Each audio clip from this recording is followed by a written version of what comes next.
A biblical perspective on life, culture and current events. This is 2020 on Vision.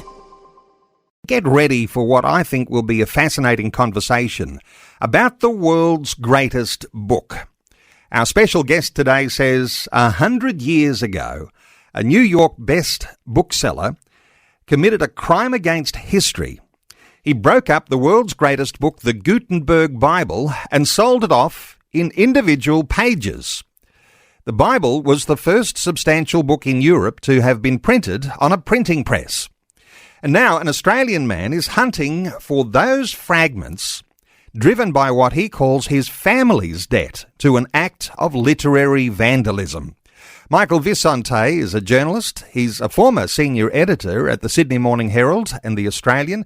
He's currently commissioning editor at the Jewish Independent.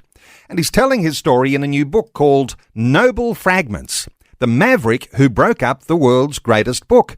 Michael Visontay, a special welcome along to 2020. Thank you very much, Neil. Good to be with you. Michael, about the Gutenberg Bible. It's called the crown jewel of printed books. Give me your impressions about where you see this as being so important. Well, Neil, the Gutenberg Bible was the first substantial book in Europe to have been printed on a printing press. That happened in 1455.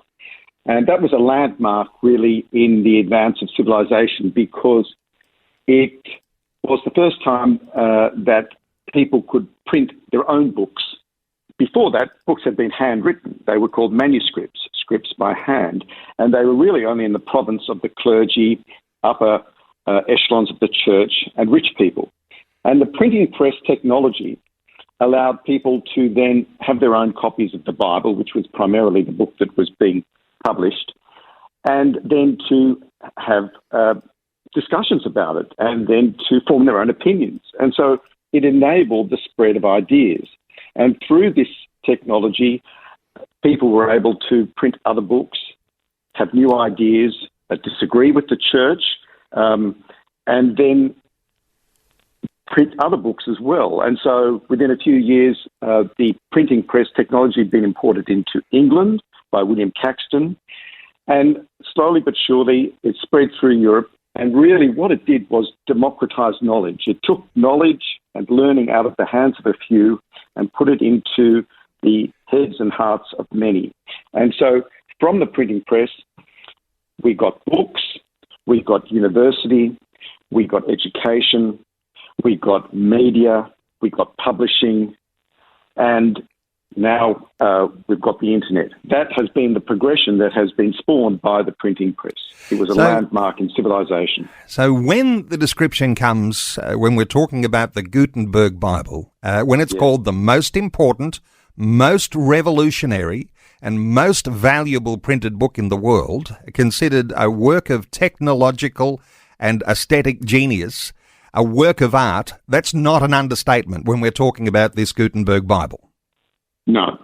So the book ushered in the sort of superhighway to the ascent of man, the progress of human civilization, because the spread of ideas led to radical thinking. It led to technological innovation, the revolutions in industrial production, because people could then spread ideas and talk about them. So it really was a landmark, 1455. I know that there'll be a lot of listeners thinking, well, you know, which version of the Bible was it? Well, the Gutenberg Bible was a Latin Vulgate. Are you familiar with how all of this church history works? Jerome and writing a Latin Vulgate, so a Bible that's translated into Latin, 1450s. Are you around all of that sort of thing about, what sort of Bible it was? Yes, I am. Although I'm of European Jewish background, I have learned a lot about Bibles and the Gutenberg Bible through researching the book. So, as you say, it was in Latin, the Vulgate it was known as, and it was the predominant Bible for many years.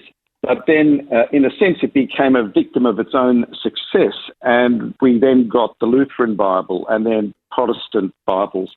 And so in a couple of centuries, the Gutenberg Bible had fallen out of popularity, so to speak, and then was sort of hidden away in monasteries and religious libraries and university libraries, so on. I should say that Gutenberg printed 180 Gutenberg Bibles at the time, and by the beginning of the 20th century, only 45 were known to be in existence.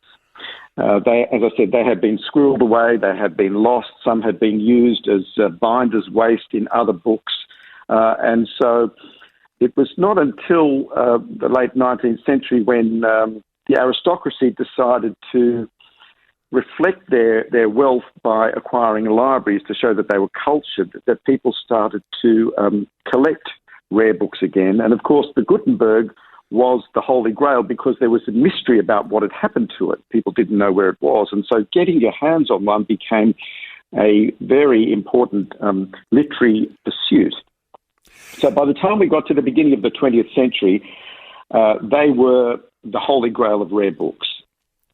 And at the time, sorry, just one more thing. Yep. At the time, because of the explosion of fabulous wealth in America in the late 19th century with the railroads and oil and other industrial revolutions like the telephone and the telegraph, people were making fabulous fortunes. And they too wanted to show what their wealth could do, and they wanted to show that they were refined, so they started to acquire libraries. And this was known as the golden age of book collecting in America. We'll come back to the value. Stay with the distribution at the time. Of course, Latin was the language of the first Gutenberg Bibles. Yes. But as you say, it was obviously Gutenberg and his printing press, and then the catching on of printing presses, and then the Bible began to be translated into all sorts of languages. So we're talking about times here around the Reformation, when you mentioned the Lutheran Bible. So right. The Bible in your own language started with the Gutenberg Bible in Latin, but then began to be translated into Bibles all over the world. And this includes an Old Testament and a New Testament. And for listeners, and you might like to share here your own background here, but you've got a Jewish background, European Jewish heritage, even connections to some Holocaust victims. But this whole heritage that you have, it goes with the whole Bible, doesn't it? The Judeo-Christian Bible, Old Testament, New Testament, all getting distributed together around the world. That's right. So the Gutenberg Bible was a very big document. It was actually 643 leaves, and there were 2 pages to a leaf, so it was 1,280 pages, so it was massive, and it was too big to print and bind in one book, so it was in 2 books, 2 volumes. The first one was the Old Testament, and then there was the New. And as you say, it was originally in Latin. I can read it in Hebrew, but not in Latin, although I did study Latin at school. But then it went into German, into various forms of medieval English, and then more modern English, and so on. And that allowed it to be absorbed and discussed all around the world. And so the Bible, of course, was a foundation document of civilization, but having it been able to be printed and reprinted multi-times changed its status and changed the ability of people to relate to it. Michael, take us into this story now that you talk about in your new book, and this American who decided to break up this world's greatest book because, there are rare copies. But take us into the story that you've been writing about in the Noble Fragments.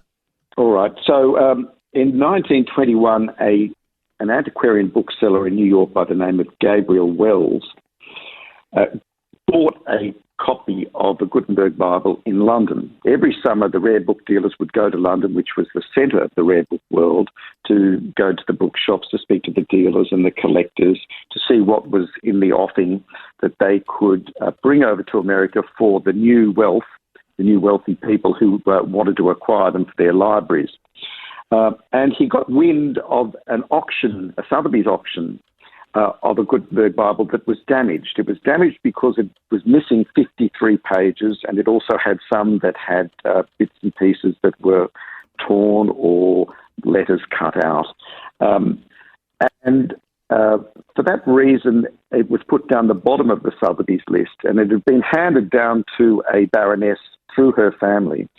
And because she had acquired it from an inheritance and hadn't bought it herself, she didn't really hold much value. She wasn't really attached to it, and to the extent that she left it out on her lounge room, and her kids played with it and are believed to have cut out some of the letters, which is just shocking to believe. But anyway, this was the reason why it was down the bottom of the list, and Gabriel Wells bought it sort of under the radar and got it for a song. He got it for about a fifth of what the going price was for a Bible, for the ones that had been purchased in America by the railway barons, which were in much better condition. So he bought it in 1921, had it brought back to America, and then with a lot of cheek and an audacious sort of commercial venture, declared to the market there that it was missing too many pages to sell as an intact Bible. Well, that wasn't strictly true. It didn't stop him, and there were other Bibles that were missing more pages.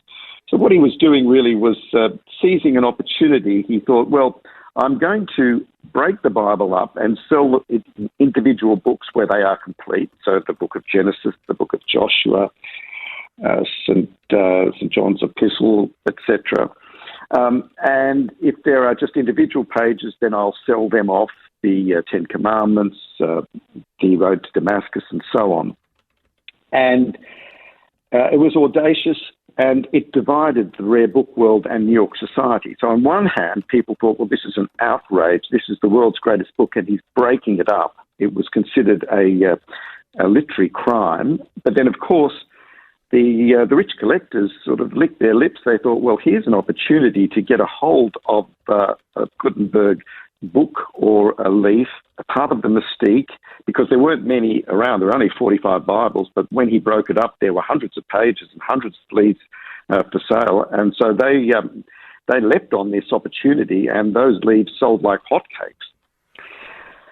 And the interesting thing about his little venture was that when a dealer, even today, helps their collector buy an artwork or a good or a book, they get a percentage commission. They get 10% or perhaps 15%.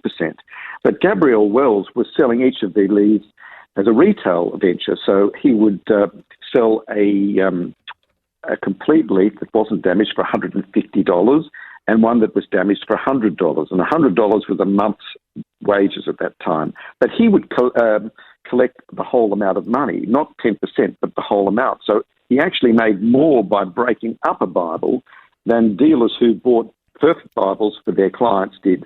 So it was a very canny, very risky business, but it made his reputation and it made him a fortune. Michael, we'll come back to some more of the story and enlarge on some of that, but here's the essence of a conversation today, that some of these leaves or some of these books or even fragments of this Gutenberg Bible we're talking about probably found their way around the world. What sort of evidence do you have, or a rumour is there, that these sorts of fragments some of these are here in Australia?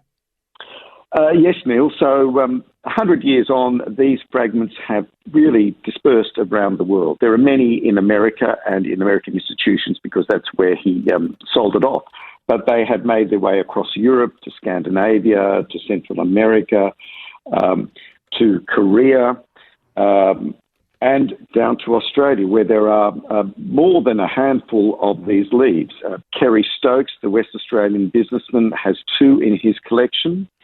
There are leaves in the State Library of Victoria, in the National Library, in the University of Melbourne Library and in the University of Sydney Library, and there are a couple of others sprinkled through private collectors. So all up there would be over 10, possibly a dozen in Australia. And you'd like to make contact with people who might have one of those fragments, leaves or chapters, and I'm going to give an opportunity for listeners to connect with you shortly. Michael, tell us about why your book is called Noble Fragments, and how does that connect? Is there something historic there? So, Neil, when Gabriel Wells decided to break up the Gutenberg Bible, he engaged in a lavish marketing plan, and he got an essay printed and written by a collector friend of his, had the leaves put in a rich leather-bound jacket, and called the leaves Noble Fragments to elevate them. And it was a bit of a sales pitch, really. And the name stuck. And so if you look on Google these days for the leaves from his Bible and you press Noble Fragments, you'll see hundreds of references. So the name has become quite iconic in the world of rare book collecting. Okay, we're taking calls on 1800 316 316. Let's hear from Bill, who's calling in from Victoria. Hey, Bill, welcome. Hello, thank you very much. Really enjoying your program. Great. Michael, I'm just really interested in what you're saying. Just a question. When you've said that the Bible civilized most people and stuff like that, I just wanted to just check with you, because in the name of Jesus, there was a lot of atrocities done through the Christian Crusades and a lot of atrocities done through the Inquisitions. And a lot of the church took the Bible into indigenous cultures and stuff and did a lot of massacres and a lot of things which they thought they were civilizing, but in fact that they were doing a lot of damage to indigenous peoples. And another concern is that in terms of the issues today, climate crises, wars, threats of nuclear war, it seems to be it's not the indigenous peoples who are threatening the God's creation. It's the so-called civilized people. I'm just wondering if you'd like to comment on that, please.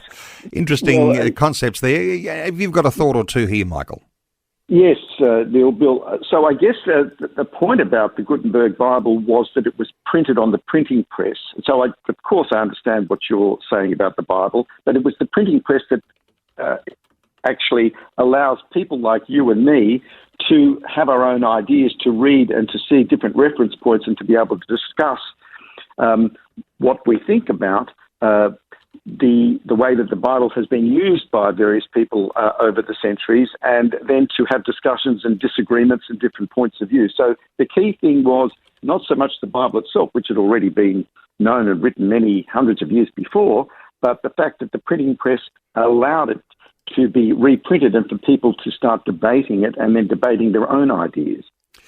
Bill in Victoria, thank you so much for your call. And 1800 316 316 if you'd like to join in our conversation. And you might even have some more contribution to make, because the Bible, as being the catalyst for what we understand as modern civilization, of course, the rule of law. Let's just come back to the Ten Commandments.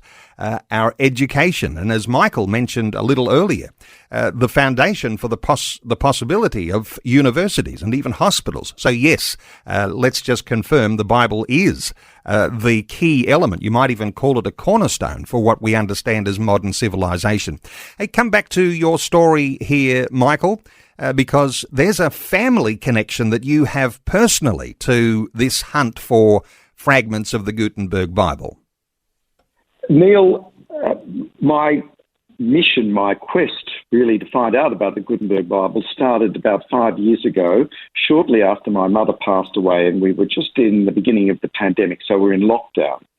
And I was going through some old family documents, and I saw some sort of strange legal paper that involved my grandfather and his second wife, and some people from New York. Now, the names from New York meant nothing to me. I had been interested in learning more about my grandfather's second wife because my family comes from Hungary, the Hungarian Jews, and my father's family, my grandfather and my father, were sent to concentration camps during the war.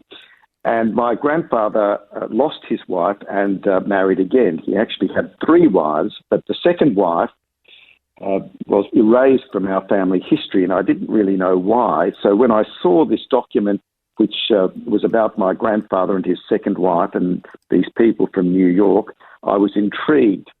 The name of the people from New York included Gabrielle Wells, a name I'd never heard of. And so we were in lockdown, and I'm a journalist, and I started researching and digging around.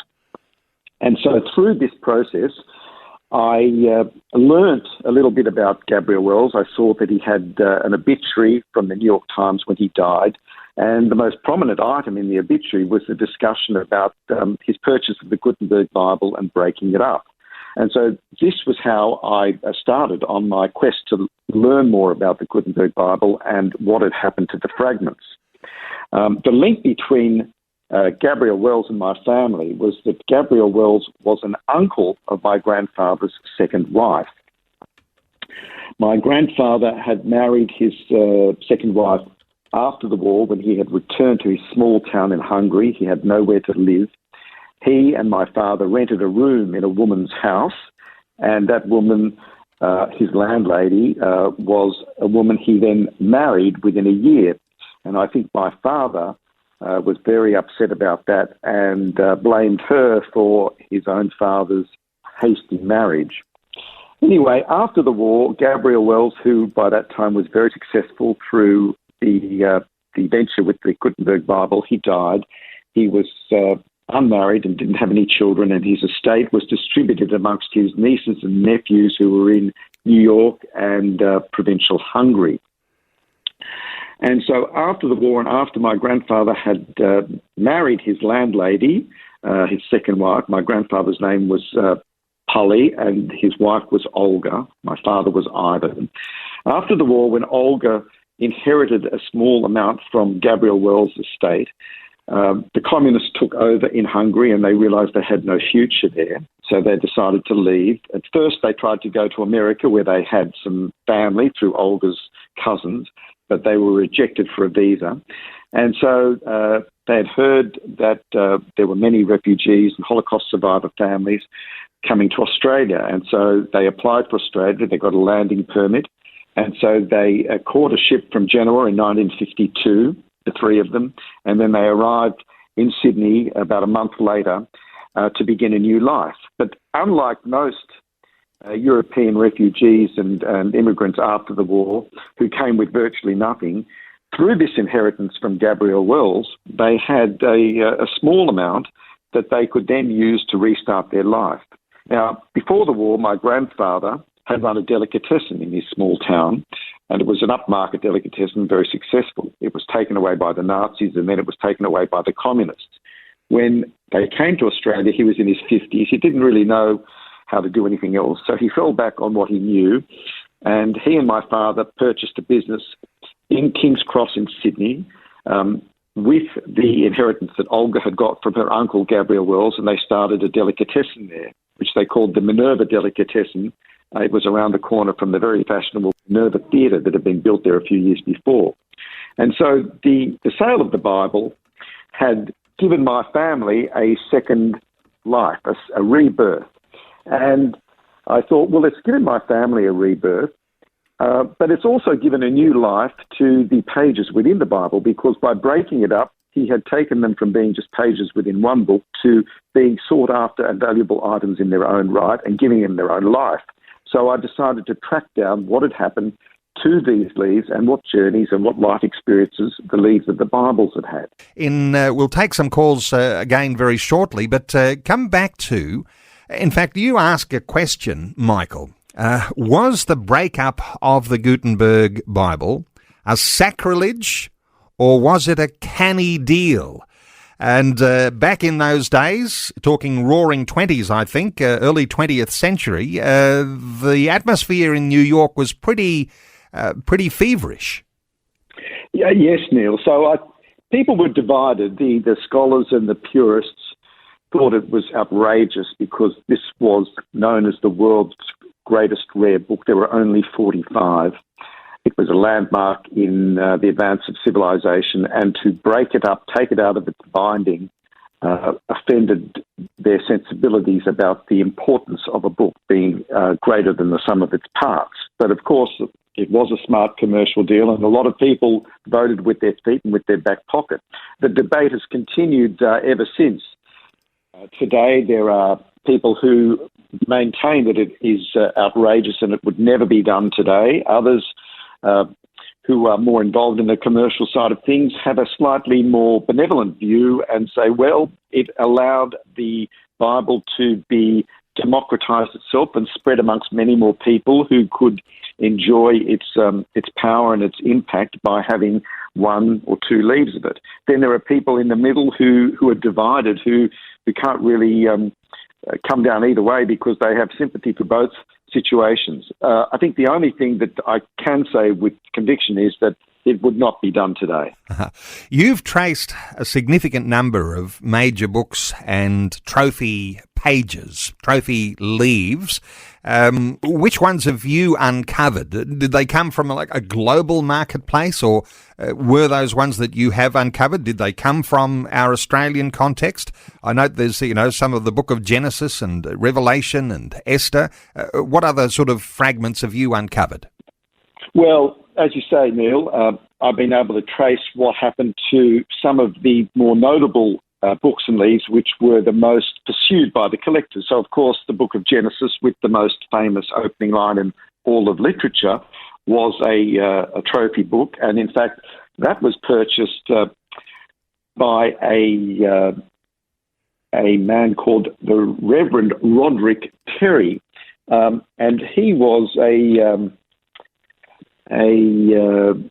priest who came from Rhode Island in New York. He came from a family that had made a lot of money in banking and railroad, which allowed him to have a lot of disposable income. And he had a huge book collection. And Gabriel Wells sort of put the book of Genesis aside to him, and he bought that and then kept it until his death, about 15 years later. He used the money from his family inheritance to do a lot of good deeds in Rhode Island, putting up social housing and hospitals and Red Cross offices. But at the same time, he continued to collect books and rare documents to the extent that when he died and his library was sold off, it took 3 separate days of auctions to sell off the whole of his collection. So he was a very famous and prominent member of the clergy who bought one of the most important books, the book of Genesis. A very interesting story that I uncovered through my research was a much more contemporary one, and it started in 1989. So a collector who was living in America in the town of Indianapolis, I'll call him Andrew Smith. He doesn't want his name to be known because if you give the real name away of collectors, they're a little bit worried about people trolling them and looking them up. So I've called him Andrew Smith. Andrew Smith was living in Indianapolis in Midwest of America. He was the son of a Christian pastor, and he was sitting at a concert at what was called the world's largest cafeteria that had been built by a friend of his, Jonathan Bird, who was also a very committed Christian man. Jonathan Bird had built this cafeteria because it was an homage to his own childhood. When he used to go to church with his parents, after they'd come home from church, they would be taken to a cafeteria where they could eat everything they wanted. And he also loved the association between food references and the Bible. So he decided when he grew up and made some money himself to open the world's largest cafeteria, which was in Indianapolis, and it was for Christians, and so he would put on Christian concerts with Southern gospel singers. So in 1989, the collector Andrew Smith was sitting in this cafeteria. The year 1989 was significant because that was the year that communism in the Soviet Union was crumbling and the Berlin Wall was about to come down. And so in the intermission of this concert, while Andrew Smith was sitting there enjoying the music, a man came out and addressed the audience, and that man was the president of the World Bible Society. And he told the audience that the Soviet Union was crumbling, but over there people were godless. They had not been able to pursue any interest in Christianity and the Bible. And so he was offering the people in the audience there the opportunity to buy a leaf from the King George Bible for $500 each. And that money would give them a leaf of the Bible, but also would go to sending Bibles over to the Soviet Union so that they could get access to Bibles and see the light of Jesus and the Christian tradition. So Now, there's a fundraising purpose involved in what some have done in their collecting of these ancient Bible books, and even used for missionary purposes. Hey, I have seen a copy of the Gutenberg Bible, and not everyone's been there, but I did get a privilege of going to the Capitol building in Washington, D.C., and if you're in the corridor... If you're in the corridors one of the there... most beautiful. Yes. One of the most beautiful and complete. So, as I said, there are 45. Actually, now a few more have been discovered, 48 left, but only 22 are perfect. And the one you saw in Washington was one of the most perfect. And what does that mean? There's nothing torn, there's nothing missing. And in addition to that, some of the pages have quite lovely illustrations that were also printed in some of the later editions of the Bible. I'll just finish the story briefly about that collector. Yes, because when he was offered the chance to buy the Bible leaf, which he did, he realised that even though he'd been the son of a pastor, it had never occurred to him that he could collect Bibles. And so this set him off on a lifelong interest in collecting Bibles. So he collected the King George, he collected the Coverdale and the Tyndale, and then this brought him into the world of the noble fragments. And so over the years, Andrew Smith has bought and sold, he told me, 20 noble fragments from the Gutenberg Bible. Some of them he kept for a few years, others only for a short while, or he would trade for other Bibles. And he became immersed in the whole world of it.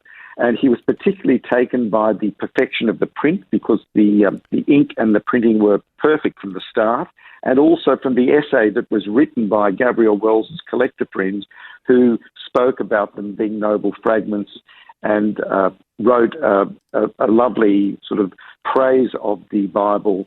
Let no man pass by without doffing his hat to the most perfect book that has ever been put before human eyes. And so Andrew Smith was very taken by this prose. And he sold most of them now, but he told me that he still has one up framed in his office, and he looks and reads it every day. And the coda to the story is that at the end, they raised money from the sale of 375,000 Bibles that were able to be sold off to the Soviet Union. And so that actually, it was more than 375,000. It was 1 million Bibles were sent to Russia. And so that was a happy ending, not only for Andrew Smith, but for the Bible Society and for the cause of Bibles generally. Another way that the Bible is so powerfully distributed around the world, and the Bible being the world's most popular and, as we're hearing today, most valuable book. Hey, take us back to some of your story here, because when the inheritance that came from the family connection to you paid for the delicatessen that was set up in King's Cross, you grew up in some of that and around the delicatessen. That would have been a fairly colourful time too, wouldn't it? 1960s, 1970s, King's Cross? That's an understatement, Neil. So when my father and grandfather bought their business and opened the delicatessen in the 50s, they were on Maclay Street, which was right in the heart of bohemian sort of underworld life and very sort of risque type of environment. So around the corner from them was Abe Saffron, who was running Sydney's crime underworld from his very glamorous Roosevelt nightclub. Down the road, just a couple of shops within the same building, was a cafe where the infamous White Witch of King's Cross, Rosaline Norton, who had her teeth sharpened to sort of press home her image, would go into the cafe and draw very lascivious murals on the wall of the cafe. And so the cafe owner was arrested for obscenity. And then up the road, ASIO was launching a sting for the Soviet diplomat Pavlov, and got him to turn over and tell the secrets of the Soviet spy ring in Australia. So it was a very colourful time. When I was growing up in the 60s and 70s, it was also the time of the Vietnam War.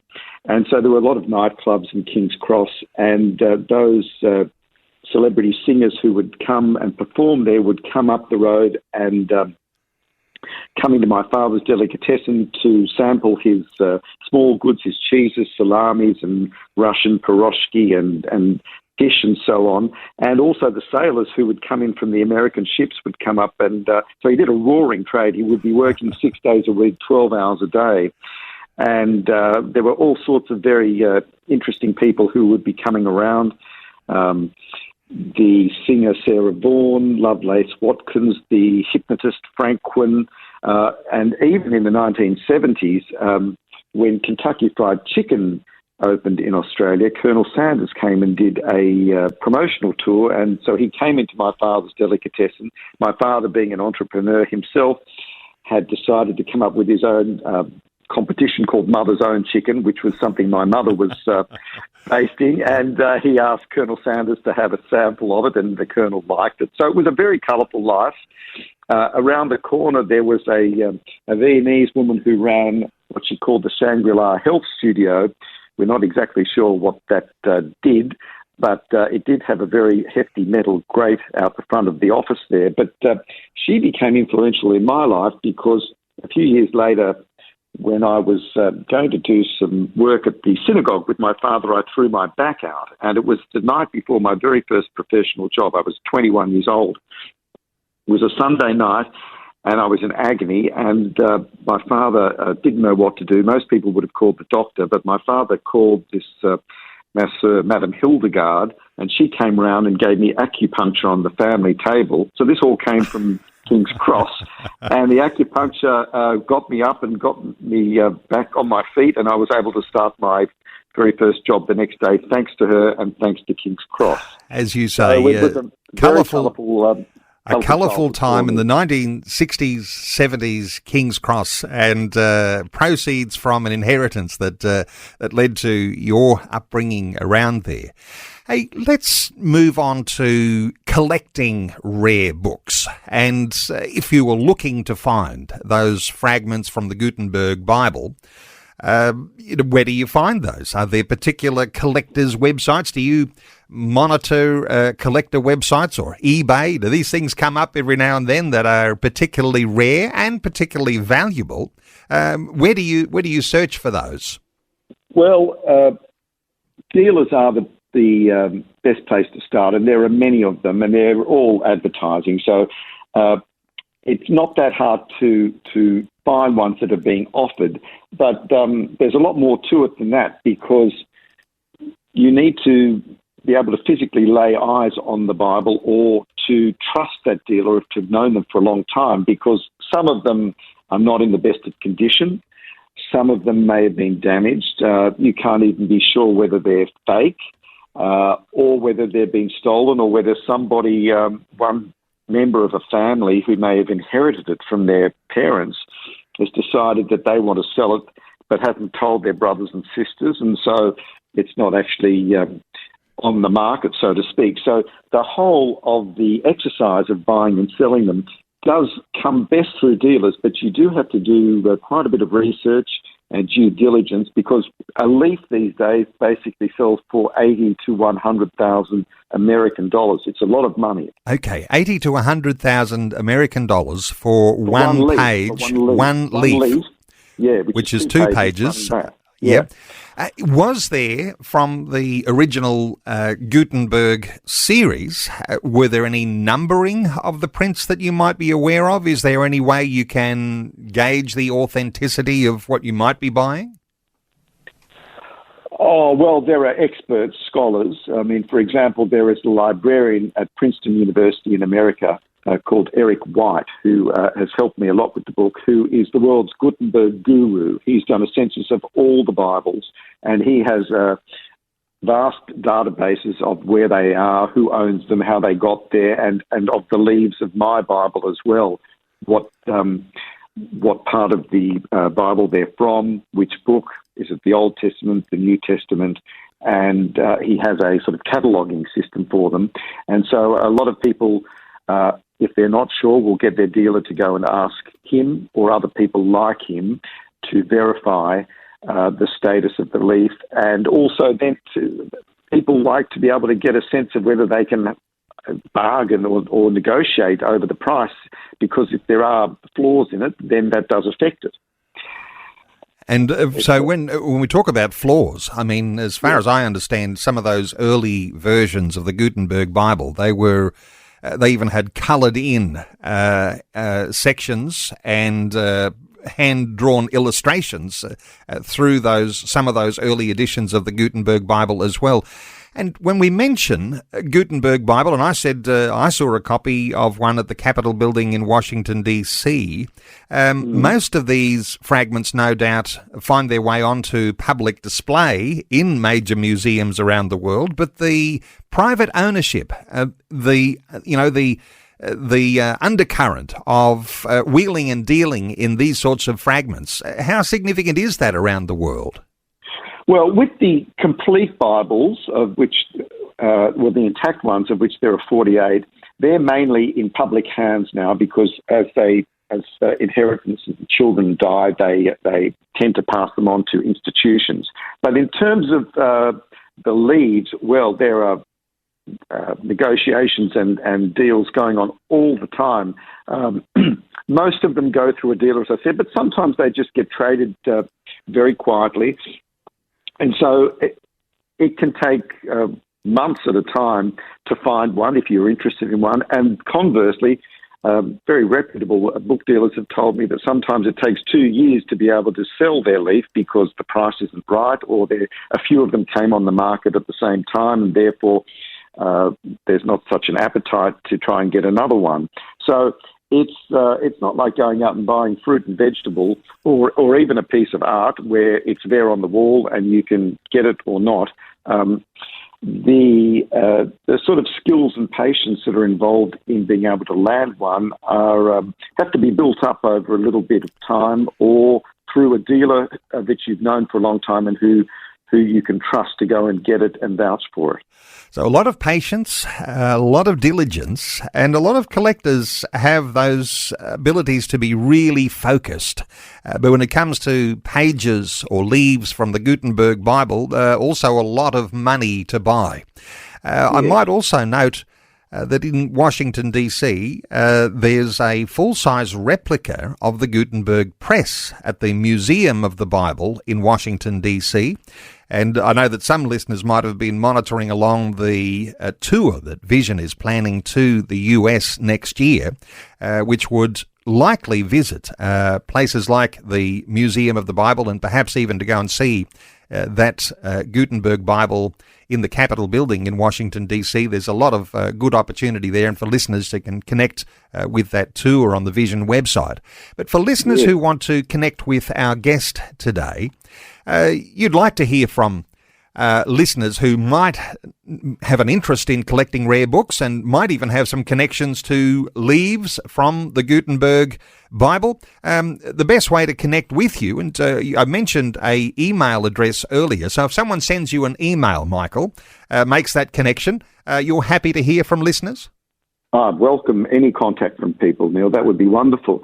And yes, the Museum of the Bible does feature in my book because that museum, which now has a very large collection, has purchased several of the noble fragments from the Gutenberg Bible, and their level of scholarship is excellent, and they were very helpful in providing information to me about where they got them from and what the stories of their Bibles leaves were. I won't go into them now. The listeners will have to buy my book to be able to get more detail about that. And I do want to point listeners to Michael's book. It's called Noble Fragments, The Maverick Who Broke Up the World's Greatest Book. And Michael, a journalist, and he's written a number of books. You'll be able to find out the listing of the number of books like Wonderland, The Western Sydney Wanderers. He likes to write about sport. He's also co-authored 4 books of memoir, including The Happiest Refugee and Old School and the memoir of footballer Nathan Hindmarsh. So a well-established writer. And to connect with Michael, M. Visontay, Visontay at iinet.net.au. M. Visontay at iinet.net.au. But to get a hold of Michael's book, it's available at all good online booksellers, and you'll be able to find that simply going to Amazon or any other bookseller. Michael... And in physical bookshops around the country as well, Neil. All right, fabulous. And, wander into your bookshop and ask for Noble Fragments. Hey, Michael, thanks so much for taking some time to share your thoughts with listeners today on 2020. It's been a pleasure, Neil. Thank you very much. Thanks for taking time to listen to this audio on demand from Vision Christian Media. To find out more about us, go to vision.org.au.